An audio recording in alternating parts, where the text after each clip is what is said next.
பேசும் மை நேயர்கள் அனைவருக்கும் பணிவான வணக்கங்களை தெரிவித்துக் கொண்டு இன்றைய கதை நேரம் நிகழ்ச்சிக்குள் உங்களை அழைத்துச் செல்ல இருப்பது உங்கள் தோழி பார்வதி.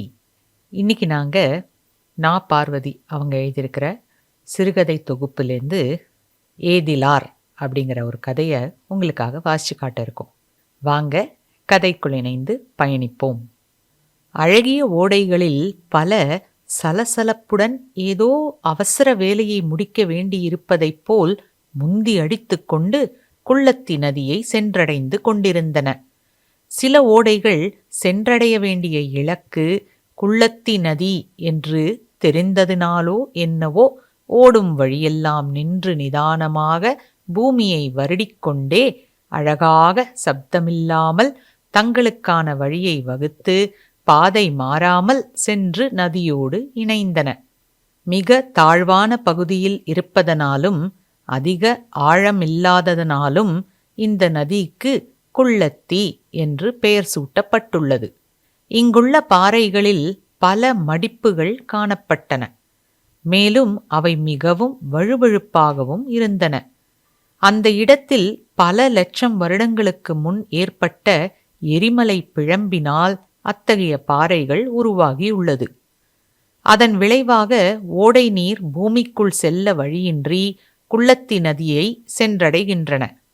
இப்படி அழகு எழில் கொஞ்சும் நல்ல மலைத்தொடரிலுள்ள அடர்ந்த காட்டினுள் புலியடவி என்ற ஓர் இடம் இருக்கிறது. அந்த இடத்தில் பல வருடங்களுக்கு முன் புலிகளும் சிறுத்தைகளும் நிறைந்திருந்ததினால் அப்பெயர் பெற்றது. இப்படிப்பட்ட அழகான இடத்தில் ஒரு பெரிய தோட்டத்தின் நடுவில் அழகான வீட்டில் தன்னிறைவான ஒரு வாழ்க்கையை வாழ்ந்து வந்தார் டாக்டர் சூரியகாந்தன். புலி அடவி எனும் அந்த இடமானது நத்தையால் என்ற ஒரு சிறிய கிராமத்திலிருந்து சுமார் 20 மைல் தள்ளி இருக்கிறது. இந்த கிராமத்தில் நத்தையர் எனப்படும் காட்டுவாசிகள் வசித்து வருகின்றனர். இவர்கள் சிறந்த வேடர்கள் ஆவர். இந்த இனத்தவர் 20 குடும்பங்களாக சுமார் ஒரு 100 பேர் வெளி உலகம் பற்றி ஒன்றுமே தெரியாத மாடர்னைசேஷன் எனப்படும் நவநாகரிகமான நகர வாழ்வு தீண்டாமல் இந்த கால வேகமான வாழ்க்கை வாழ்ந்து வரும் நம்மை போல் இல்லாமல் ஆதிகால மனிதர்களைப் போலவே மெல்ல ஊர்ந்து ஊர்ந்து வாழ்ந்து வருபவர்கள். இவர்களின் நத்தையால் கிராமம் மலைகளால் சூழப்பட்டிருந்தது. பல அதிசயங்களை உள்ளடக்கியுள்ளது நத்தையர்களின் நத்தையால் கிராமம். இங்கு வருடத்தில் 4 மாதங்கள் மழை பொழியும். இதில் என்ன விசேஷம் என்றால் மழை நீர் நீல நிறத்தில் இருக்கும். ஆனால் ஓடைகளிலும் நதியிலும் சேர்ந்ததும் நிறமின்றி ஆகும். இவர்கள் அனைவரும் கிராமத்தை விட்டால் காடு, காட்டை விட்டால் கிராமம் என்று வாழ்பவர்கள். எவருக்குமே அதை தாண்டி என்ன இருக்கும் என்ற சிந்தனை கூட செய்யாத மனித இனத்தவர்கள். அதிலும் சில இளவட்டங்கள் முயற்சித்ததில் பலனின்றி போனது. ஒவ்வொரு முறை முயன்ற போதும் காடு வெறிகொண்டது போல் இவர்களை வேட்டையாடி படுகாயங்களுடன் கொண்டு வந்து கிராமத்தின் எல்லையில் போட்டுவிடும். அவர்களின் நம்பிக்கை தெய்வமான நத்தை தேவதை உதவியை நாடியதால் காப்பாற்றப்பட்டனர்.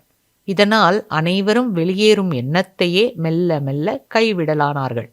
டாக்டர் சூரியகாந்தன் அமெரிக்காவில் ரோபோட்டிக்ஸ், ஸ்பேஸ் சயின்ஸ் என பல பிரிவு பாடங்களில் PhD முடித்து பின் டெலிபோர்டேஷன் இயந்திர ஆராய்ச்சியில் தனது 4 நண்பர்களான டாக்டர் சதீஷ், டாக்டர் அஞ்சலி, டாக்டர் ராபர்ட், டாக்டர் லூசியானா ஆகியோருடன் இணைந்து பல வருடங்களாக இந்த நல்லமலை தொடரில் புலியடவி பகுதியில் ஈடுபட்டு வருகிறார். அதில் சில முக்கிய வெற்றிகளும் கண்டுள்ளனர். அவர்களின் ஆராய்ச்சி டெலிபோர்டேஷன் பற்றி மட்டும் அல்லாமல் அந்த நத்தையால் கிராம மக்களின் மீதாகவும் தான் இருந்தது. டாக்டர் சூரியகாந்தனை தவிர மற்ற 4வரும் அமெரிக்கா பிரஜைகள் ஆவர். டாக்டர் சூரியகாந்தன் இந்தியாவில் பல ஆராய்ச்சிகளில் ஈடுபட்டு வெற்றியும் கண்டவராவார். இவரின் உயிர் நண்பர்களான சதீஷ், அஞ்சலி, ராபர்ட், லூசியானா ஆகியோரை ஒரு முக்கிய ஆராய்ச்சிக்காக இந்திய அமெரிக்க அரசாங்கத்தின் அனுமதியுடன் அழைப்பு விடுத்து அவர்களை இந்த நல்லமலை தொடருக்கு அழைத்து வந்துள்ளார். அந்த ஆராய்ச்சி மிகவும் இரகசியமாக 30 ஆண்டுகளாக வைக்கப்பட்டிருக்கிறது. இவர் ஐவரின் மூளை எப்படி உதவியுள்ளது, எங்கே, எதற்காக இவர்கள் ஆராய்ச்சி பயன்பட்டுள்ளது என்பதை பற்றி மேலும் படித்து தெரிந்து கொள்வோம். இவர்கள் ஐவரும் வெவ்வேறு பாடப்பிரிவுகளில் PhD முடித்திருந்தாலும் அனைவரும் ஒரே கல்லூரியில் படித்தமையால் நட்பு வளர்ந்தது. இவர்களில் நத்தையாள் கிராம மக்களுக்கு பரிச்சயமானவர் டாக்டர் சூரியகாந்தன் மட்டுமே. ஐவரும் ஒன்றாக ஒரே இடமான புலி அடவியில் வசித்து வந்தாலும் நத்தையாள் கிராம மக்களை பொறுத்தவரை தங்கள் இனத்தவர் அல்லாத நபர் சூரியகாந்தன் மட்டும் ஆவார். மற்ற நால்வரையும் எவருமே கண்டதில்லை. சூரியகாந்தன் மட்டும் எப்படி இவர்களுள் ஒருவரானார் என்று சிந்திக்க தோன்றுகிறதல்லவா? இதோ அதற்கான விடை. ஒரு 30 வருடங்களுக்கு பின் செல்வோமா? அன்று ஒரு நாள் பலத்த இடியுடன் கூடிய மழை பொழிந்தது. நத்தையர் அனைவரும் அவரவர் குடில்களில் இருந்தனர். அவ்வளவு மழை சப்தத்திலும் ஏதோ ஒரு மனித குரல் கேட்டது சிசரவன் என்ற நத்தையனுக்கு. அவன் குடிலில் இருந்து வெளியே தாழை இலை குடை பிடித்து சென்று சுற்றும் முற்றும் பார்த்தான். ஊர் எல்லையில் யாரோ ஒருவர் படுத்து கிடப்பதை பார்த்தான். ஓடி அருகில் சென்றான்.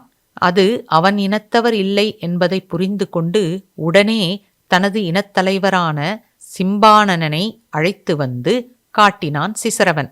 சிம்பானனன் அந்த உடலைச் சுற்றி தங்கள் தெய்வமான நத்தைகள் காவல் இருந்ததை பார்த்து, அஸ்திரபா அஸ்திரபா அனுப ஆராபராமா என்று நத்தையர் பாஷையில், ஆண்டவா ஆண்டவா என்னே உன் அற்புதம் என்று கூறி சிசரவனை அனுப்பி இன்னும் 3 அழைத்து வரச் சொன்னார். 4 சேர்ந்து சூரியகாந்தனை தலைவர் குடிலுக்குள் தூக்கிச் சென்றனர். சூரியகாந்தனுக்கு அவ்வளவாக அடி ஏதும் இல்லாததால் மயக்கம் என்று எண்ணி ஏதோ பச்சிலையை அரைத்து வாயிலும் மூக்கிலும் ஊற்றினார் நத்தையரின் மருத்துவர் சீலபாமன். உடனே விருட்டென்று எழுந்து அமர்ந்தார் சூரியகாந்தன். அவரைச் சுற்றி கிராமமே இருந்தது. மனதில் அச்சமும் இருந்தது. காட்டுவாசிகளாயிற்றே, தன்னை என்ன செய்வார்களோ என்று செய்கையில் தான் வழிமாறி வந்ததை புரிய வைத்தார். அதை புரிந்து கொண்ட சிம்பானனன், அஸ்திரபா நூமு நாக்கோ நத்தையால் கணுகு சேர்ச்சை நூமு நாகோ ஆ அஸ்திரபா துவிதி நாமு இனபே குடு, ஆண்டவனே உங்களை எங்கள் நத்தையாள் கிராமத்தில் அவரே காவல் இருந்து எங்களிடம் சேர்த்துள்ளார். இனி நீங்கள் எங்களோடுதான் இருக்க வேண்டும் என்று அவர்கள் பாஷையிலும் செய்கையிலும் சொல்ல, அதை கேட்ட சூரியகாந்தன், அதுதானே வேண்டும், அதற்காகத்தானே இவ்வளவு முயற்சியும் என்று மனதிற்குள் நினைத்து கொண்டு, நன்றி, அப்படியே ஆகட்டும் என அவர்களுடனே இருந்துவிட்டார். 1 வருடம் அவர்கள் கிராமத்திலேயே அவர்களுடனே இருந்து அவர்களுக்கு தன் தமிழ் மொழியை கற்றுக் கொடுத்து நத்தையரின் மொழியை கற்றும் கொண்டார். அவர்களின் நம்பிக்கையை பெற பல திட்டங்களை போட்டார். அவர்கள் காட்டிற்கு சில நேரம் செல்ல முயலும்போது, அதாவது அந்த நேரம் அவர் நண்பர்கள் ஏதாவது ஆராய்ச்சிக்காக காட்டிற்குள் சென்று இருந்தால், இன்று காட்டிற்குள் செல்ல வேண்டாம், மீறினால் படுகாயங்களுடன் தான் ஊருக்கு திரும்ப முடியும் என்று கூற, அதை மீறிச் சென்ற சிலர் இடி தாக்கி பாதி உசுருடன் ஓடி வந்ததை பார்த்ததில் அனைவரும் அவரிடம் ஏதோ தங்கள் நத்தை தேவதையின் சக்தி இருக்கிறது என்று நம்பலானார்கள். அதேபோல ஒரு சமயம் ஒரு குறிப்பிட்ட இடத்திலிருந்து தண்ணீர் அருந்த வேண்டாம் என்று கூறினார். அதை மீறி ஒருவர் செய்ய மரணம் அவரை தழுவ இருக்கையில் அந்த நபர் உயிருக்கு போராடுவதை இருந்த இடத்திலிருந்தே அறிவித்து சிம்பானனிடம் ஆட்களை அனுப்பச் சொல்லி தக்க சமயத்தில் உயிரை காப்பாற்றினார். அனைவரும் சூரியகாந்தனை கடவுளாகவே பார்க்க ஆரம்பித்தனர். நத்தையாள் கிராமத்தில் அவர் செல்வாக்கு கூடியது. அவர் சொல்படியே அனைத்தும் நடந்தமையால் மெல்ல மெல்ல அந்த கிராமத்து மக்களாகிய நத்தையர்கள் அவர் பிடிக்குள் வந்தனர். இடி தாக்கியது, தண்ணீர் விஷமானது, அதை தக்க சமயத்தில் தெரிவித்தது, இப்படி பல அதிசயங்களை அவர் நண்பர்கள் உதவியுடன் சூரியகாந்தன் நடத்திய திருவிளையாடல் ஆகும். அங்கு இருந்த 1 வருடத்திற்குள் மற்ற 4 வேண்டிய அனைத்து பொருட்களுடன் நத்தையர்களுக்கு தெரியாமல் புலியடவியில் செட்டில் ஆனார்கள். அவர்களுக்குள் இருந்த கம்யூனிகேஷன்ஸ் அனைத்தும் ஒரு சிறிய மைக்ரோஃபோன் மூலமாகத்தான் இருந்தது. மேலும் நத்தையர்களுக்கே தெரியாது அவர்கள் கிராமத்திலும் காட்டை சுற்றியும் பல ஹை டெஃபினிஷன் கொண்ட கேமராக்கள் கண்ணுக்கே தெரியாதவாறு ஆங்காங்கே சரியான இடங்களில் பொருத்தப்பட்டது. இதன் மூலமும் கிராமத்திலிருந்து டாக்டர் சூரியகாந்தன் நண்பர்களுடன் உரையாடி வந்தார். அவர் சுதந்திரமாக அந்த கிராமத்தில் உலாவ ஆரம்பித்தார். அடிக்கடி அவர்களது ஆராய்ச்சிக்காக இரகசியமாக புலியடவி சென்றும் வருவார்.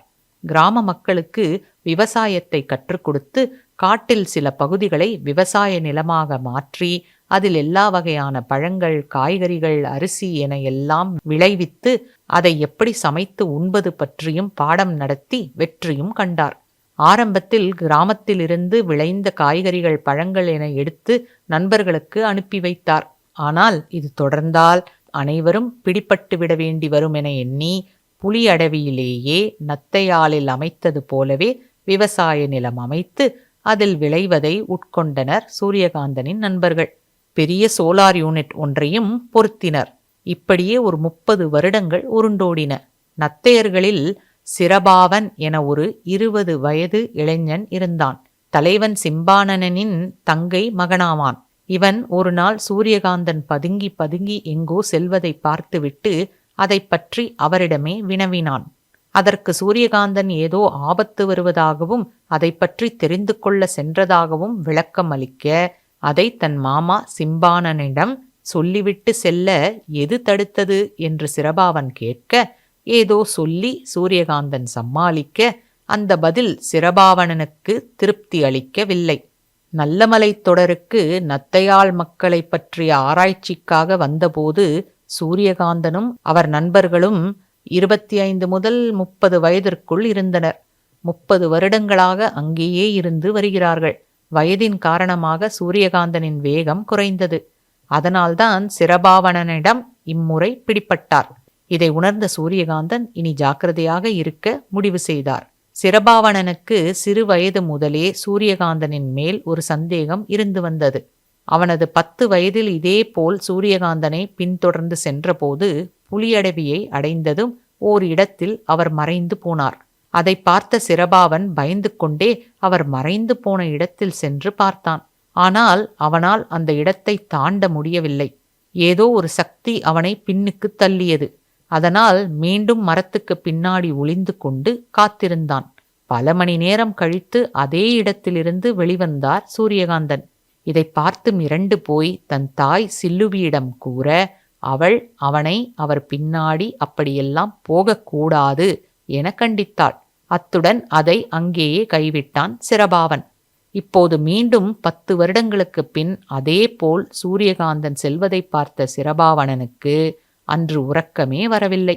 அவன் கடந்த 10 வருடங்கள் சூரியகாந்தன் என்னவெல்லாம் செய்தார் என்பதை பற்றி வானத்தை நோக்கி அண்ணாந்து படுத்துக்கொண்டு யோசித்து பார்த்தான். அவர் சில சமயங்களில் கிராமத்திலிருந்து காணாமல் போவதும், அவன் மக்கள் அவரை தேடுவதும், சட்டென்று அவர் கிராமத்திற்குள் விஜயிப்பதும், ஏதோ சிறிய கூர்மையான ஒரு ஆயுதத்தை வைத்து தன் மக்கள் உடம்பிலிருந்து ஏதோ சிவப்பு நிற திரவம் எடுப்பதும், அவர் சொன்னால் மழை வருவதும், நிற்கச் சொன்னால் நின்று விடுவதும், காட்டிற்குள் தானாக மறைவதும், இதெல்லாம் எப்படி சாத்தியம்? நிஜமாகவே சில்லுவி சொல்லுவது போல இவர் தங்கள் நத்தை தேவதை தூதனா, இல்லை இவர்களுக்கு தீங்கு விளைவிக்க இருக்கும் தீயவனா என்று மனதிற்குள் ஒரு பட்டிமன்றமே நடத்தி இனி அவரை கண்காணிக்க முடிவெடுத்தான்.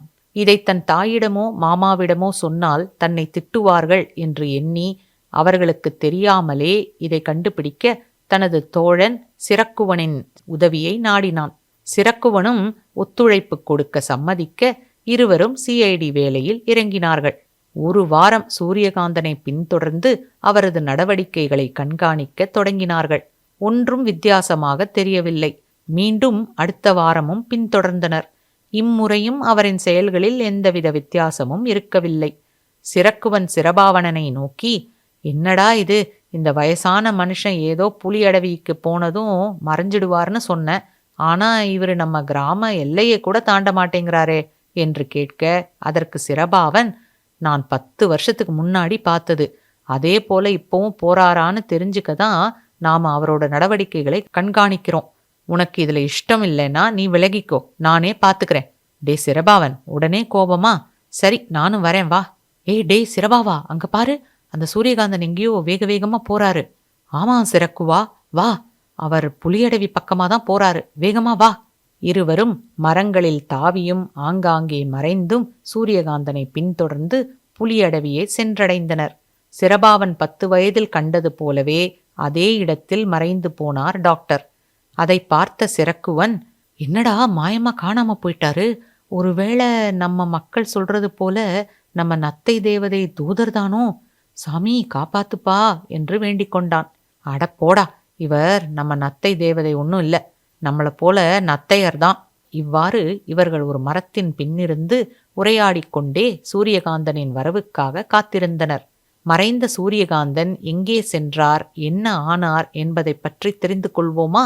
அவர் ஏன் மறைந்தார், ஏன் சிரபாவனால் உள்ளே போக முடியவில்லை என்பதற்கான விடை அவர் சென்ற இடத்தினுள் இருக்கிறது. வாருங்கள், நாமும் சென்று தெரிந்து கொள்வோம். அவரும் அவர் நண்பர்களும் தங்களுக்கென ஒரு உலகை புலியடவியில் உருவாக்கி அவர்களின் ஆராய்ச்சிக்கு எந்தவித இடையூறும் வராமல் இருக்கவும் அதைச் சுற்றி ஃபோர்ஸ் ஃபீல்ட் எனப்படும் கண்களுக்கு தெரியாத ஒரு பெருஞ்சுவர் எழுப்பி இருந்தார்கள். அதுதான் சிரபாவன் நுழைய நினைத்த போது அவனை பின்னுக்கு தள்ளியுள்ளது. அதற்குள் செல்லவும் வெளியே வரவும் அந்த 5 விஞ்ஞானிகள் மட்டுமே செய்யக்கூடியவாறு அமைக்கப்பட்டு இருந்தது. டாக்டர்ஸ் அவ்வப்போது சில சாம்பிள்ஸ் கலெக்ட் செய்ய வெளியே வருவதும் பின் மீண்டும் அதனுள் செல்வதுமாக இருந்தனர். அன்று ஏன் சூரியகாந்தன் அங்கு வந்துள்ளார்? அன்று ஆராய்ச்சிக்காக மட்டும் அவர் வரவில்லை. வேக வேகமாக அவர் வந்ததற்கான காரணம் அவரின் நண்பர்களான டாக்டர் ராபர்ட்டின் உடல் நலம் சரியில்லாமல் போனதுதான். இவர்கள் 5 உடலுக்குள் ஒரு நச்சுயிரி பல வருடங்களுக்கு முன், அதாவது 2020ஆம் ஆண்டு ஊடுருவியுள்ளது. அவர்களின் ஆராய்ச்சியின் விளைவாக இவ்வளவு வருடங்கள் அவர்கள் அனைவரும் உயிர் வாழ முடிந்திருக்கிறது. ஆனால் ராபர்ட் அதற்கு மேல் தாக்கு பிடிக்க முடியாமல் அன்று சுயநினைவு இல்லாமல் இருந்ததை சூரியகாந்தனுக்கு தெரிவித்ததால் அவர் ஓடி வந்துள்ளார். அவர் வந்து சேரவும் ராபர்ட்டிற்கு நினைவு வரவும் எல்லோரும் சற்று நிம்மதியானார்கள். ஆனால் அவர்களின் நிம்மதியின் ஆயுள் சிறிது நேரமே நீடித்தது. சதீஷ் மற்றும் சூரியகாந்தனின் கைகளை பிடித்து கொண்ட ராபர்ட், இந்த ரிசர்ச்சில் நாம் வெற்றியடைய வேண்டும். இவ்வளவு வருடங்களாக நமது போராட்டத்திற்கு ஒரு நல்ல முடிவு கிடைத்தாக வேண்டும். இந்த ஆராய்ச்சியில் எனக்கும் ஒரு பங்களித்தமைக்கு மிக்க நன்றி சூரியகாந்தன். லாங் லிவ் நத்தையர்ஸ் என்று கூறிக்கொண்டே லூசியானாவின் மடியில் சாய்ந்து உயிர் நீத்தார். ராபர்ட்டின் உடலை ஃபோர்ஸ் ஃபீல்டுக்கு வெளியே தகனம் செய்ய முடிவெடுத்தார்கள். ராபர்ட்டின் உடலை சதீஷும் சூரியகாந்தனுமாக தூக்கி கொண்டு வெளியே வந்தார்கள். அவர்கள் வரும் சப்தம் கேட்டு மரத்தின் பின்னாலிருந்து எட்டி பார்த்தனர் சிரபாவணனும் சிரக்குவணனும். சூரியகாந்தனுடன் சதீஷை பார்த்து இருவரும் அதிர்ந்து போனார்கள். அது மட்டுமல்லாமல் அவர்கள் பின்னாலே வந்த லூசியானாவையும் அஞ்சலியையும் பார்த்துவிட்டனர். அவர்கள் அனைவருமாக ராபர்ட்டின் உடலை மின்சாரம் கொண்டு தகனம் செய்தார்கள். ஒரு நொடியில் எரிந்து சாம்பலானார் ராபர்ட். இதை பார்த்ததும் அவர்கள் நத்தையர்களை அழிக்க வந்தவர்களே என முடிவு செய்து நத்தையால் கிராமத்தை நோக்கி ஓடலானார்கள் சிரபாவணனும் சிரக்குவணனும். அவர்கள் ஓடும் சப்தம் கேட்டு சூரியகாந்தன் சுதாரித்து கொண்டார். அது யாராக இருக்கலாம் என்றும் அவர் யூகித்தார். தனது நண்பர்களை உள்ளேயே இருக்கச் சொல்லிவிட்டு ராபர்ட்டின் உடல் முழுவதுமாக எரிந்த பின் அந்த சாம்பலை அவர்கள் பயிர்களுக்கும் மரங்களுக்கும் போட்டுவிட்டு எலும்புகளை எங்கேயாவது வெளியே புதைக்க சதீஷிடம் சொல்லிவிட்டு தான் உடனடியாக நத்தையால் செல்ல வேண்டும் என்றார். அதற்கு சதீஷ், சூரியகாந்தா, நமக்கு நேரம் மிக குறைவாக உள்ளது. ஆகையால் அவர்களிடம் எல்லாவற்றையும் சொல்வதற்கான நேரம் வந்துவிட்டது என எனக்கு மனதில் படுகிறது. எதற்கும் கடைசியாக ஒரு முறை நீ சென்று பார்த்துவிட்டு நாம் எப்போது அங்கு போகலாம், இல்லை நமது பிளான் பியை இம்ப்ளிமெண்ட் பண்ணலாமா என்று தெரிந்தால் நன்றாக இருக்கும் நண்பா. எனக்கும் அதுதான் சரி என்று மனதிற்குள் தோன்றுகிறது. சரி, நான் உடனே சென்று நாம் இங்கிருந்து அங்கு செல்லலாமா என்பதை தெரிந்து கொண்டு வருகிறேன். அதன்பின் கிராம மக்களை சந்தித்து அனைத்தையும் விளக்கமாக விவரித்து அவர்களுக்கு புரிய வைக்க வேண்டும். மெஷின் ரெடிதானே? பக்காவாக உள்ளது சூரியகாந்தன். அதில் நீண்ட தூர பயணம் போன வருடம் மேற்கொண்டது. அதனால்தான் கேட்டேன் Satish. Wow, it's in good condition man. Okay then, நான் சென்று தெரிந்து கொண்டு நல்ல செய்தியோடு வருகிறேன்.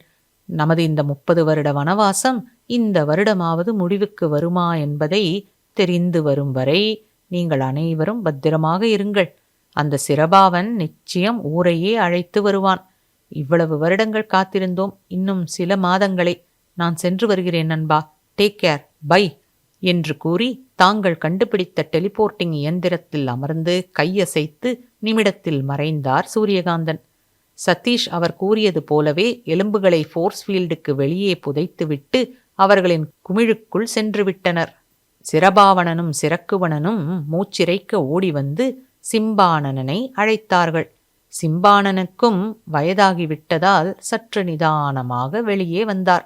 என்னடா பசங்களா, இப்படி மூச்சு வாங்க ஓடி வந்திருக்கீங்க? என்ன அவசரம்? ஐயோ மாமா, நாம எல்லாம் ஏமாந்துட்டோம். இல்ல ஏமாத்திட்டாங்க என்றான் சிரபாவன். யாரு ஏமாத்தினா? நாம என்னத்தை ஏமாந்தோம்? சில்லுவி, இவங்களுக்கு குடிக்க தண்ணி கொடு என்று சிம்பானனன் சொன்னதும் சில்லுவி தண்ணீர் கொடுத்தாள். ஊரே ஒன்று கூடியது. இப்போ நிதானமானீங்களா பசங்களா? இப்போ பொறுமையா சொல்லுங்க, நாங்களும் கேட்கறோம் என்றார் சிம்பானனன். சிரபாவன் தனது 10 வயதில் தன் கண்களால் கண்டதையும் அதை சில்லுவி தாயிடம் கூறியதையும் சொல்லியதும் அனைவரும் சிரித்தனர். எல்லாரும் சிரிக்கிறத நிப்பாட்டுங்க, சிரபாவன் சொல்றத கேளுங்க. அவன் 10 வயசுல பார்த்தத இன்னைக்கு நாங்க 2 பேரும் பார்த்தோம் என்று சிரக்குவன் சொன்னதும் அமைதி நிலவியது. சிரபாவன் தொடர்ந்தான். யாராவது அந்த சூரியகாந்தனை இன்னைக்கு காலையிலேந்து நம்ம கிராமத்துக்குள்ள எங்கேயாவது பார்த்தீங்களா? அனைவரும் ஒருவரை ஒருவர் பார்த்து கொண்டனர். பின் ஒன்றாக இல்லை என்ற பதிலளித்தனர். மீண்டும் சிரபாவன், அவரு இப்படி அடிக்கடி காணாம போறதும் நாம தேடும்போது வந்து நிக்கிறதும் எப்படி நடக்குதுன்னும் என்ன நடக்குதுன்னு தெரிஞ்சுக்க அவரை 2 வாரமா நாங்க பின்தொடர்ந்தோம். சிரக்குவன் குறுக்கிட்டு, நமக்கே தெரியாம இந்த சூரியகாந்தனை போலவே இன்னும் பல பேரு அந்த புலியடவியில இருக்காங்க என்று கூறியதும் அனைவரும் ஆச்சரியமாக இவ்விரு நண்பர்களை பார்த்தார்கள். கிராம மருத்துவர் சீலபாமன், அது எப்படி? இந்த காடை பத்தி நமக்கு தானே நல்லா தெரியும். நம்ம கண்ணுல படாம யாருமே இருக்க வாய்ப்பே இல்லையே. இதை கேட்ட சிரபாவன், வைத்தியரே, இந்த காட்டுக்குள்ளேயே நமக்கும் தெரியாத ஒரு இடத்துலதான் அவங்க இருக்காங்க. நாங்க அவர் பின்னாடியே போனப்போ ஏதோ ஒன்று எங்களை பின்னாடி தள்ளிச்சு. எங்களை அவர் கூடவே போக விடாம தடுத்துடுச்சு.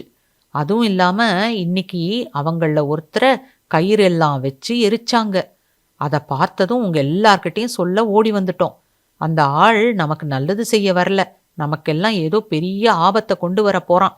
அதுக்கு முன்னாடி நாம அவங்கள கண்டுபிடிச்சு அழிச்சிடணும். என்ன சொல்றீங்க மாமா என்று கூறி முடித்ததும், எனக்கென்னவோ அவரு நல்லவராதான் தெரிகிறாரு. நீ சொல்றத போல ஆபத்து விளைவிக்க வந்தவர்னா அத ஏன் இத்தனை காலமா செய்யல என்று சிம்பானன் சொன்னதை கேட்டதும், ஐயோ மாமா, இத்தனை காலமா அவர் என்னென்ன செஞ்சிருக்காருன்னு அவருக்கு மட்டும்தான் தெரியும். சரி, அவர் ஏன் அடிக்கடி நம்ம உடம்புலேருந்து ஒரு கூரான ஆயுதத்தால ஏதோ சிவப்பு நிற திரவத்தை எடுக்கிறாரு? அதை வச்சு என்ன செஞ்சாரு? இதுக்கு உங்ககிட்ட பதில் இருக்கா? நீ சொல்றதும் யோசிக்க வேண்டிய விஷயம்தான்.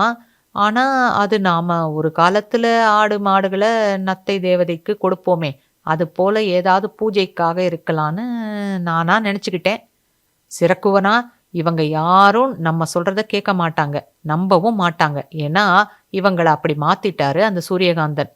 உடனே சிரக்குவன், இப்பவே எங்களோட வாங்க, நாங்க நிரூபிக்கிறோம். இவ்வளவு நேரமாகியும் ஏன் இன்னும் அந்த ஆள் இங்க வரல? ஏன்னா அவரு அங்கதான் இன்னமும் இருக்காரு. வாங்க, நாங்க உங்களை கூட்டிட்டு போறோம். இதை சிம்பானனால் நம்பவும் முடியவில்லை, நம்பாமல் இருக்கவும் முடியவில்லை. இதற்கு ஒரு முடிவு கட்ட எண்ணி சிம்பானனன், மருத்துவர் சீலபாமன் மற்றும் இன்னும் 2 சேர்ந்து சிரபாவன் சிரக்குவனனுடன் கிராமத்திலிருந்து புறப்பட்டனர். அவர்கள் அனைவரும் புலியடவியை நெருங்கியதும் சிரபாவன் அனைவரையும் ஓரிடத்தில் நிற்கச் செய்து பின் தனது மாமாவை அழைத்து சூரியகாந்தன் நுழைந்த அதே இடத்தில் அவரை உள்ளே போகச் சொன்னான். அவரும் அழகாக அந்த இடம் முழுவதும் சுற்றி வந்தார். அதை பார்த்த சிரபாவன் தானும் நடந்தான். முன்பு அவனை தள்ளிய சக்தி ஏதும் அங்கு இல்லாததைக் கண்டு அதிர்ந்து போனான். அவன் மாமா அவனை பார்த்து முறைத்தார். உடனே, மாமா, இங்கதான் அவர் காணாம போனாரு, இதே இடம்தான். டே சிரக்குவன், நீயும் தானே பார்த்த, சொல்லுடா. எனக்கே ஆச்சரியமா இருக்கு சிரபாவா. சரி, அவங்க ஒருத்தரை எரிச்சாங்களே, அந்த இடத்துக்கு போவோம் வாங்க என்று கூறி அனைவரையும் அங்கு அழைத்துச் சென்றனர். அங்கும் அவர்களுக்கு ஏமாற்றம்தான் மிஞ்சியது. நடப்பதையெல்லாம் பார்த்த மருத்துவர் சீலபாமன், சிம்பானனா, நம்ம பசங்க ஏன் நம்மக்கிட்ட பொய் சொல்ல போறாங்க? அவங்க எதையோ பார்த்துருக்காங்க. அதுல ஒரு ஐயமும் இல்ல. சூரியகாந்தனையும் காணல. அதுவும் சந்தேகத்த கிளப்புது. ஆனா, பசங்களா, நீங்க சொன்னது போல இங்க எதுவுமே இல்லையே! அது எப்படி? ஏதோ மர்மம் இருக்குன்னு தோணுது. அப்பாடா! நீங்களாவது எங்கள நம்புறீங்களே! ரொம்ப நன்றி வைத்தியரே! சிரக்குவன் சற்று தூரத்திலிருந்து, எல்லோரும் இங்க வாங்க, சீக்கிரம் சீக்கிரம் என்று கத்தி கூப்பிட்டான். அனைவரும் அவன் இருந்த இடத்திற்குச் சென்றனர். அங்கு சிரக்குவன் ஓரிடத்தை காட்டி, அந்த இடம் புதிதாக தோண்டப்பட்டு மூடப்பட்டிருக்கிறது என்று கூற, சிரபாவணனும் சிரக்குவனும் அவர்கள் கையில் கொண்டு வந்த ஆயுதங்களால் தோண்ட ஆரம்பித்தனர். தோண்டிய சில மணி நேரத்தில் மனித எலும்புக்கூடுகள் கிடைத்தது. அது அவர்கள் எரித்த மனிதனுடையதுதான் என்று அடித்துக் கூறினர் இரு நண்பர்களும். அதை பார்த்ததும் சிம்பானனுக்கும் சீலபாமனுக்கும் ஏதோ தவறு நிகழப் போகிறது என்று தோன்றியது. இனியும் அங்கு இருப்பது நல்லது அல்ல என்று எண்ணி சிம்பானனன் அனைவரையும் உடனே கிராமத்திற்குச் செல்லும்படி உத்தரவிட்டார். அனைவரும் வேகமாக கிராமத்தை சென்றடைந்தனர். கிராமத்திற்குள் சென்றதும் அனைவரையும் அழைத்து, இனி அந்த சூரியகாந்தன் கிராமத்திற்குள் நுழைய யாருமே அனுமதிக்க கூடாது என ஆணையிட்டார். கிராமத்தின் 2 நுழைவாயில்களிலும் பலத்த பாதுகாப்பு போடப்பட்டது. யாரும் கிராமத்தை விட்டு வெளியே போகக்கூடாது என்றும் கட்டளையிட்டார். அந்த சக்தி எப்படி அந்த இடத்திலிருந்து காணாமல் போனது? அங்கிருந்த மற்றவர்கள் எல்லாம் எங்கே போனார்கள் என்ற சிந்தனையிலேயே ஆழ்ந்திருந்தான் சிரபாவன். அவனால் அதை ஜீரணிக்க முடியாமல் அதற்கான விடை தேடி தவித்தான். மறுபடியும் அங்கு செல்ல முடிவு செய்து சிரக்குவணனையும் அழைத்து கொண்டு தனது மாமாவின் கட்டளையை மீறி சென்றான். புலி அடவியை இருவரும் அடையும் போது பலத்த மழை பெய்தது. புயல் காற்றும் வீசியது. இடி பயங்கரமாக இடித்தது. ஆனாலும் அவர்கள் பின்வாங்காமல் அந்த இடத்திற்குள் மறுபடியும் நுழைய முயன்ற போது அவர்களால் முடியவில்லை. முன்பு போலவே ஏதோ ஒரு சக்தி அவர்களை பின்னே தள்ளியது. அவர்களும் விடாமல் மீண்டும் மீண்டும் முயற்சித்தனர். பின்பு அசதியால் சற்று நேரம் அமர்ந்தார்கள். இனி அங்கு இருந்தால் கிராமத்தில் தங்களை தேட ஆரம்பிப்பார்கள் என்ற அச்சத்தால் அங்கிருந்து புறப்பட்டுச் சென்றனர். ஃபோர்ஸ்ஃபீல்டுக்குள் டாக்டர் லூசியானாவிற்கு உடல் நலம் சரியில்லாமல் போனது. அவரும் அஞ்சலி மற்றும் சதீஷின் கரங்களை பற்றி கொண்டு, என்னால் முடிந்ததை நானும் செய்துவிட்ட திருப்தியோடு செல்கிறேன் நண்பர்களே. நீங்கள் இருந்து ஆக வேண்டியவைகளை முடித்து விடுங்கள். நமது பாஸ் சூரியகாந்தனிடம் எனது அட்வான்ஸ் வாழ்த்துக்களை தெரிவித்திடுங்கள். லாங் லீவ் நத்தையர்ஸ் என்று கூறிக்கொண்டிருக்கும் போதே அவரது உயிர் பிரிந்தது. அவரையும் ராபர்ட்டின் உடலை தகனம் செய்தது போலவே எல்லாவற்றையும் செய்தார்கள் சதீஷும் அஞ்சலியும். பின் ஒருவரையொருவர் பார்த்து கொண்டு அஞ்சலி மெதுவாக, அடுத்தது யாரோ என்று கூறிக்கொண்டே உள்ளே சென்றனர். சில நாட்கள் கழித்து மீண்டும் சிரபாவன் சிரக்குவனனோடு தனது மாமாவிற்கு தெரியாமல் தண்ணீர் வழியாக புலியடவி செல்ல முடிவு செய்தான். ஏனெனில் அன்று காவலுக்கு இருந்தது சிம்பானனும் வைத்தியர் சீலபாமனும். அவர்களை தாண்டி செல்வது என்பது நடக்காத காரியம். அதனால் தங்களது கிராமத்தின் அருகே ஓடிக்கொண்டிருந்த ஓடையில் குளிக்கப் போவதாக சில்லுவித்தாயிடம் சொல்லிவிட்டு இருவரும் சென்றனர். ஓடைக்குள் இறங்கியதும் மெல்ல நீந்தி நீந்தி சென்றனர். ஓரிடத்தில் வெள்ளத்தின் வேகம் சர்ரென்று அதிகரித்து அவர்களை அடித்துச் சென்று குள்ளத்தி நதியில் கொண்டு சேர்த்தது. அன்று ஏதோ மனதிற்கு சரியாக படாததால் கிராமத்திற்கே திரும்பிச் செல்ல முடிவு செய்து, குள்ளத்தி நதியின் இடதுபுறமாகச் சென்றால் புலியடவி, வலதுபுறமாகச் சென்றால் நத்தையால் கிராமம் ஆகையால் வலதுபுறமாகச் சென்றனர். மீண்டும் ஓரிடத்தில் வெள்ளப்போக்கு அதிகரித்து அவர்களை சுழற்றி கொண்டு மீண்டும் குள்ளத்தியிலேயே கொண்டு சேர்த்தது. வந்த வழியில் அவர்கள் நத்தையாளையும் பார்த்தனர். அன்றுதான் சிரபாவணனுக்கு அவர்கள் கிராமமும் புலியடவியும் சுற்றி நீர்நிலை அமைந்துள்ளது என்பதும், அவர்கள் பெரிய காடாக எண்ணி வாழ்ந்தது ஒரு நீர்நிலை வளையத்துக்குள் இருக்கும் குறைந்த நிலமே என்பதும் புரிய வந்தது.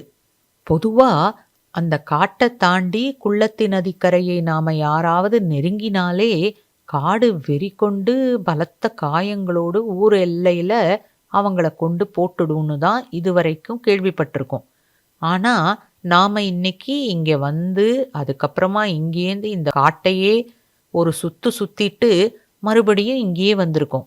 காடு அமைதியா இருக்குதே, அது எப்படி என்றான் சிரபாவன்.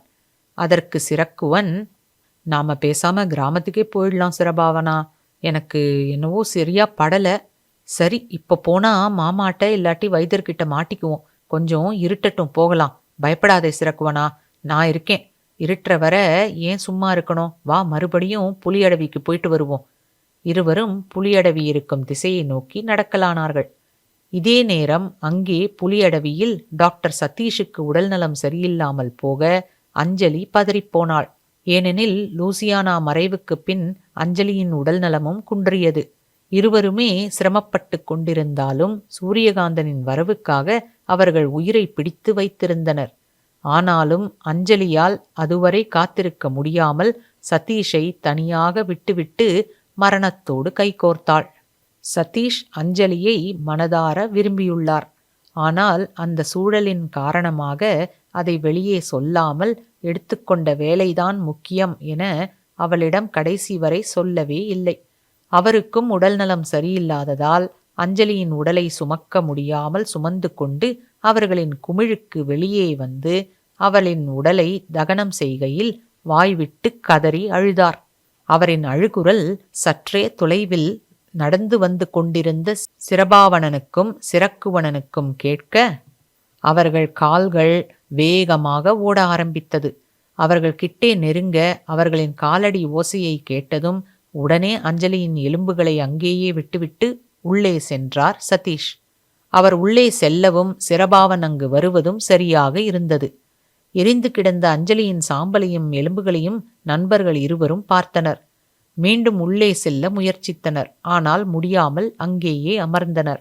அப்போது ஒரு குரல் கேட்டது. அது சொன்னது என்னவென்றால், சிரபாவனா, சிரக்குவனா, நீங்கள் இருவரும் உங்கள் கிராமத்திற்கே சென்று விடுங்கள். தேவையில்லாதவைகளை மனதிற்குள் போட்டு உங்களை நீங்களே குழப்பிக் கொள்ளாதீர்கள். உங்களின் அனைத்து கேள்விகளுக்கும் இன்னும் 3 நாட்களில் விடை கிடைத்துவிடும். எல்லாம் நல்லதுக்கே என்ற மன நிம்மதியுடன் செல்லுங்கள். உங்கள் அனைவரின் சிறப்பான எதிர்காலத்திற்கு நல்ல வழி பிறக்கும் என்று கூறி நின்றது. இருவரும் கிராமத்திற்கு திரும்பி வந்து நடந்ததை கூறினர். சிம்பானனன் தனது கட்டளையை மீறிய சிரபாவன் மீது கோபப்பட்டார். அனைவரும் சிரபாவன் சொன்ன அந்த நாளுக்காக காத்திருந்தனர். அந்த நாள் வந்தது. சூரியன் உதயமானார். அவருடன் சூரியகாந்தனும் நத்தையால் கிராமத்தில் விஜயித்தார். அவரை பார்த்ததும் சிரபாவன் கோபத்தில், ஏய், நீ ஏன் இங்க வந்திருக்க? எங்க உடம்புலேருந்து இன்னும் உனக்கு எவ்வளவு சிவப்பு திரவம் வேணும்? புலி அடவியில என்னத்தை மறைச்சு வச்சிருக்க? உன் கூட உன்னை போலவே சில பேர் இருந்தாங்களே, அவங்கெல்லாம் எங்க? அன்னைக்கு ஒருத்தர் எரிச்சு எலும்புகளெல்லாம் புதைச்சி வச்சியே, அது மாதிரி எல்லாரையும் புதைச்சிட்டியா? நீ யாரு? அங்க ஒரு குரல் எங்க கூட பேசிச்சே, அது எப்படி? அதுக்கு எங்க பேரெல்லாம் எப்படி தெரியும்? எங்களை என்ன செய்ய திட்டம் போட்டிருக்க? என்று மூச்சு பிடித்து அவனது அனைத்து சந்தேகங்களையும் கேள்வியாக கேட்டு முடித்து பதில் கூறச் சொல்லி சூரியகாந்தனின் கழுத்தை பிடித்தான். சிம்பானனன் சிரபாவணனை அதட்டி சூரியகாந்தனை விடச் சொன்னார். பின் டாக்டரை பார்த்து, ஐயா, உங்களை எங்க நத்தை தேவதையின் தூதரா நாங்க நம்பினதுனால தான் நீங்க எது சொன்னாலும் அதை மறுக்காம செஞ்சோம். ஆனா சிரபாவணனும் சிரக்குவணனும் சொன்னதெல்லாம் கேட்டதுக்கப்புறம் எங்களுக்கு பல சந்தேகம் வந்திருக்கு. என்னை பொறுத்தவரை இன்னைக்கு வரைக்கும் எங்களுக்கு நீங்க எந்தவித தீங்கும் செய்யலைன்னு நினைக்கிறேன். மொழி சொல்லி தந்தீங்க.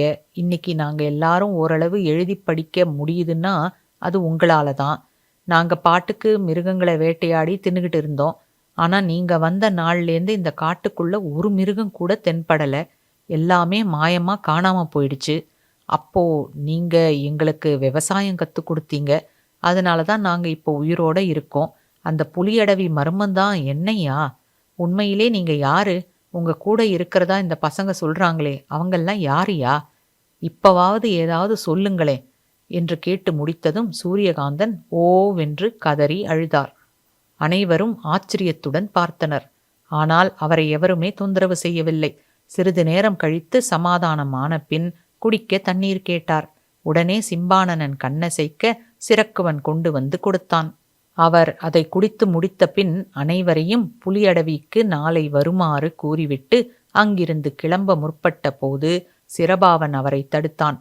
சிரபாவனா என்று சூரியகாந்தன் குரலை உயர்த்தி கண்கள் சிவக்கச் சொல்ல அந்த இடமே அதிர்ந்தது. சற்றென்று சிரபாவன் அவனது கைகளை கீழே இறக்கினான். அனைவரும் ஒரு அடி தள்ளி நின்றனர்.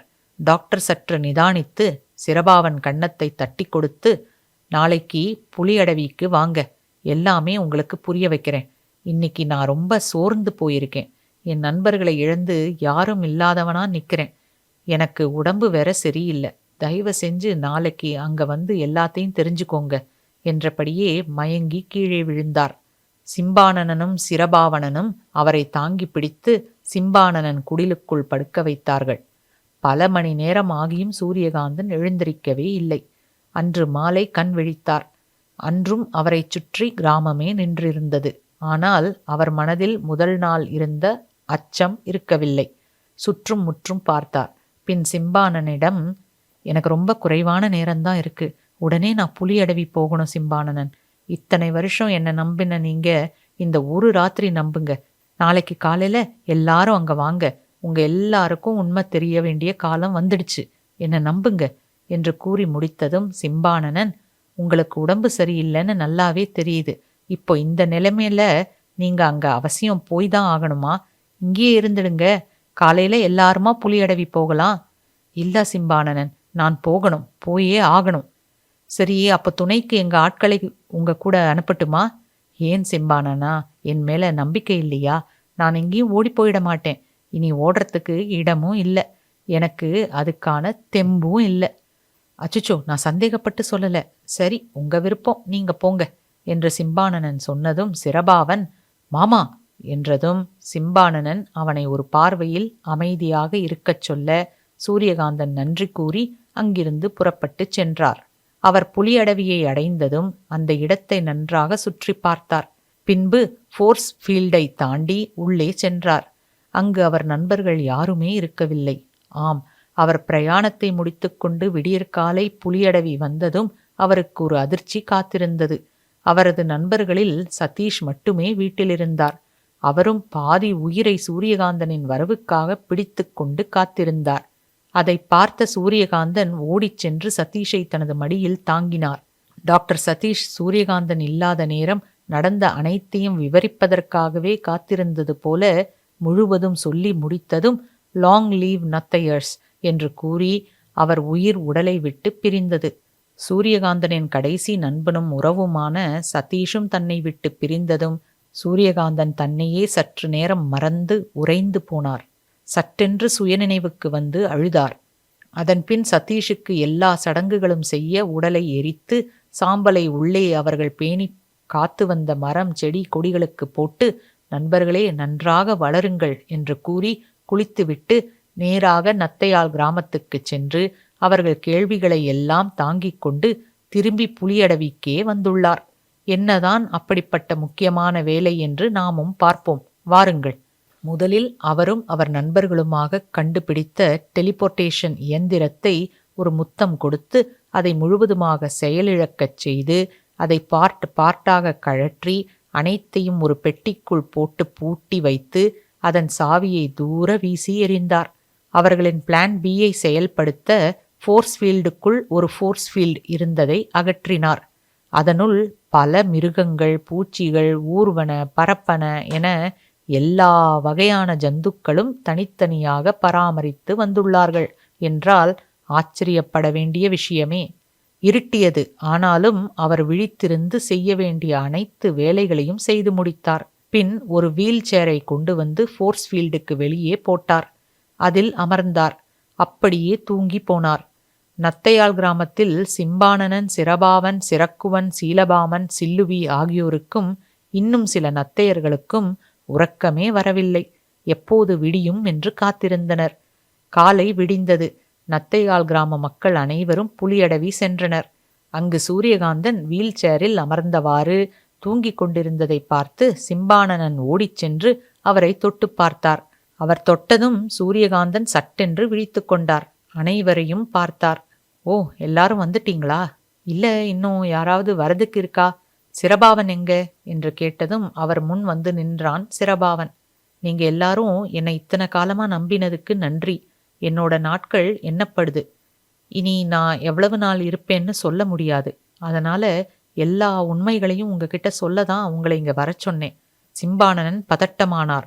சூரியகாந்தனை பார்த்து, நீங்க எங்களுக்கு ஏதோ தீங்கு விளைவிக்க போறீங்கன்னு சிரபாவன் சொன்னபோது கூட நான் பதற்றமாகல. ஆனா உங்களோட இந்த பேச்சு என் மனச உலுக்குது. கவலைப்படாதீங்க சிம்பானனன். நீங்க எல்லாரும் அந்த கடவுளால காப்பாத்தப்பட்ட மனுஷங்க. நீங்க எல்லாரும் தான் நம்ம மனித இனத்தோட கடைசி சந்ததிகள். உங்களால தான் இனி இந்த மானிடம் தழைக்கப் போகுது. என்ன சொல்றீங்க நீங்க? இவ்வளவு காலமா நாங்க மட்டும்தானே இருக்கோம். இன்னும் எங்கள மாதிரி ஆளுங்கள்லாம் இருக்காங்களா என்ன? என்று கேட்டார் சீலபாமன். ஆமா வைத்தியரே, இருந்தாங்கன்னு தான் என்னால இப்போ சொல்ல முடியும். சிரபாவன் குறுக்கிட்டு, ஏன் அவங்களுக்கெல்லாம் என்ன ஆச்சு? சுமார் 34 வருஷங்களுக்கு முன்னாடி நாம எல்லாரையும் தாங்கிக்கிட்டு இருந்த பூமி பல இன்னல்களுக்கு ஆளாச்சு. ஒரு பக்கம் இயற்கை சீற்றங்கள், மறுபக்கம் மனுஷங்களே ஒருத்தரோடு ஒருத்தர் சண்டை போட்டுக்கிட்டு அழிச்சுக்கிட்டு இருந்தாங்க. தீவிரவாதிங்க அவங்க பங்குக்கு சில அழிவுகளை ஏற்படுத்தினாங்க. இப்படி பூமியை எல்லா பக்கத்திலேருந்து எல்லாருமா தாக்குதல் நடத்தினாங்க. அதுல ஒரு கும்பல் அவங்க சுயலாபத்துக்காக ஒரு வகையான நச்சுயிரியை எல்லா நாடுகளுக்குள்ளேயும் பரவ விட்டுட்டாங்க. ஆனா அது அந்த பூமியையே அழிக்கக்கூடிய வல்லமை கொண்டதுன்னு அப்ப அவங்களுக்கு தெரியல. எதனால மக்கள் சாகறாங்கன்னு கண்டுபிடிச்சு அதுக்கான மாற்று மருந்து தயாரிக்கிறதுக்குள்ள அந்த நச்சுயிரி பன்மடங்காகி விஸ்வரூபம் எடுத்து கோடி கணக்குல மக்களை கொத்து கொத்தா கொண்டு போயிடுச்சு. அந்த மாதிரி ஒரு சூழல்ல தான் என் நண்பன் கோபால் இந்த காட்டுக்குள்ள ஒரு மூலிகை தேடி வந்தான். உங்களை கண்டுபிடிச்சது அவன்தான். உடனே சிறக்குவன், இருங்க, அது என்ன நாம வாழ்ந்த பூமின்னு சொல்றீங்க? இப்பவும் இங்கேதானே நாம இருக்கோம் என்றதும் சிம்பானனன் அவனை ஒரு பார்வை பார்த்ததும் அமைதியானான். பின் சூரியகாந்தனை பார்த்து, நீங்க சொல்லுங்க ஐயா என கூறி சூரியகாந்தன் மீண்டும் கூறலானார். சிறக்குவா, உன் கேள்விக்கும் பதில் சொல்றேன், அவசரப்படாத. கோபால் எப்படியோ உங்க ரத்தத்தின் சிரபாவனா, உன் உடம்பிலிருந்து சிவப்பு திரவம் எடுப்பேனே, அதுக்கு பேரு தான் ரத்தம். எங்க விட்டேன்? உங்கள 2 பேரு அன்னைக்கு வேட்டைக்கு போய் அடிபட்டதுல உங்க ரத்தம் தரையில சொட்டியிருக்கு.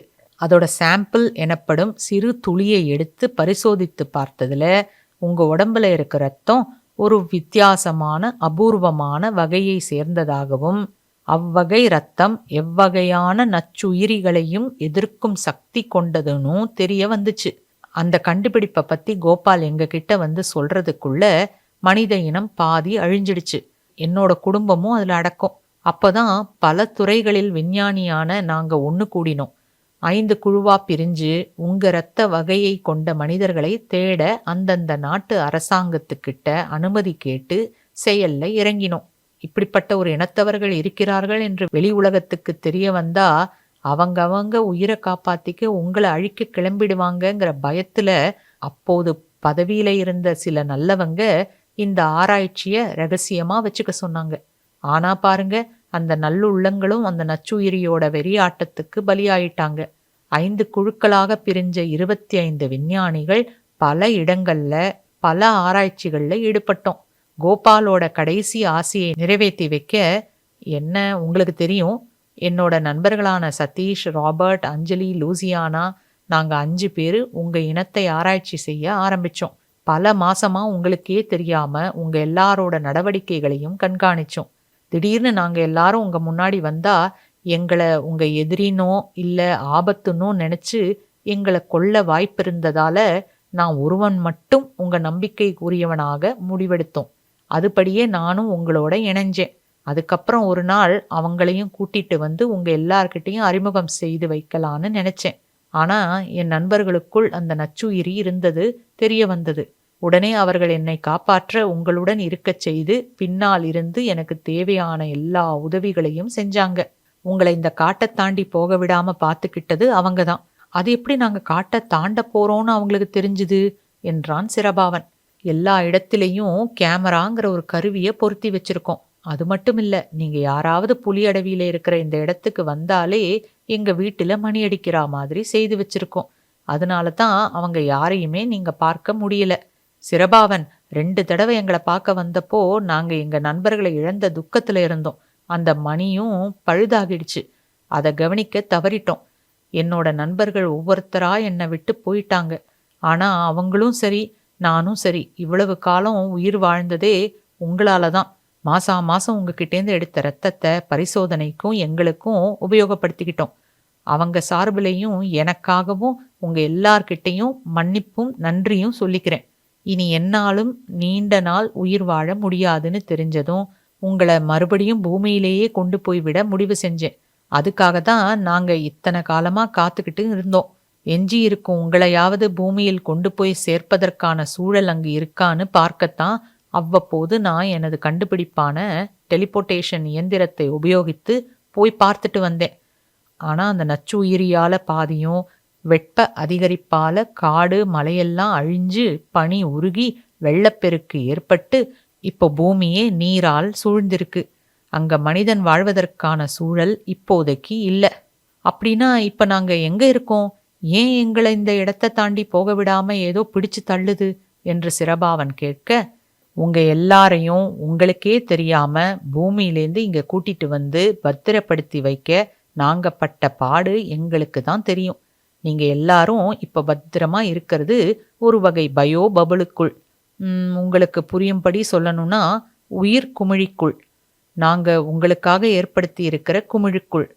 இதை உருவாக்கி எங்களோட ஸ்பேஸ் ஷிப்ல வாகனத்துல வச்சு இத்தனை வருஷமா பராமரிச்சுக்கிட்டே மார்ஸ்ல நீங்க சுதந்திரமா வாழறதுக்கு எல்லாத்தையும் எங்க ஆராய்ச்சியின் பலனா உங்களுக்கு ஏற்படுத்தி கொடுத்துருக்கோம். பூமியில வாழ்ந்தது போலவே இந்த கிரகத்திலும் நீங்க உங்க வாழ்க்கையை தொடரலாம். நம்ம மனித இனத்தோட மிச்சம்தான் நீங்க. இனி மனித இனத்தை வளர்க்க போறவங்க. உங்க மூலம்தான் மனித இனம் மீண்டும் துளிர்க்க போகிறது. இனியும் நீங்க இதுக்குள்ள அடைப்பட்டிருக்க தேவையில்லை. சிரபாவனா, இங்கே வா. சிரபாவன் சூரியகாந்தன் அருகே சென்றான். அவன் கைகளில் ஒரு பெரிய புத்தகத்தை கொடுத்து, இந்தா, இந்த புத்தகத்தை பத்திரமா வச்சுக்கோ. இதுல எல்லா விவரங்களும் உண்மைகளும் உங்களுக்கே தெரியாம உங்களை எப்படி இங்க நாங்க கொண்டு வந்தோம், இன்னும் உங்களுக்கு தெரியாத பல விஷயங்களும் இருக்கு.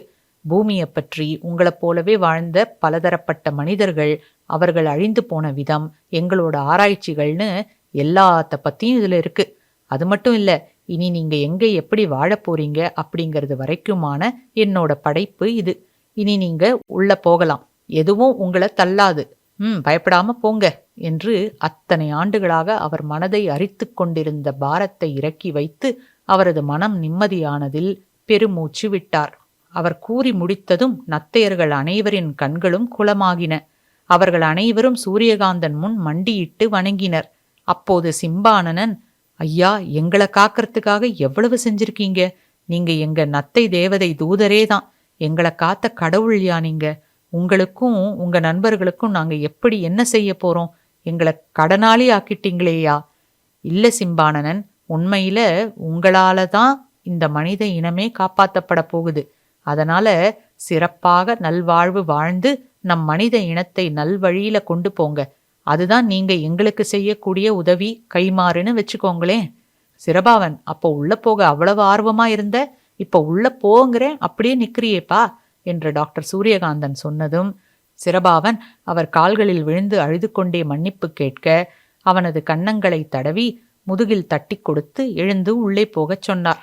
சிரபாவன் மெல்ல எழுந்து உள்ளே மெதுவாக தனது வலது காலை வைத்தான். அவன் பின்னால் சிரக்குவன் சென்றான்.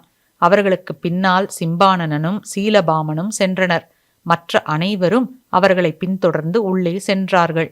சிம்பானனனும் சீலபாமனும் மற்ற பெரியவர்கள் அனைவரும், ஓய், இங்க பாரு மாடுங்க. பேரப்பிள்ளைங்களா, இங்க வந்து பாருங்க, இதுதான் மாடு. எங்க காலத்துல இருந்தது. இது வெள்ளையா பால் கொடுக்கும்.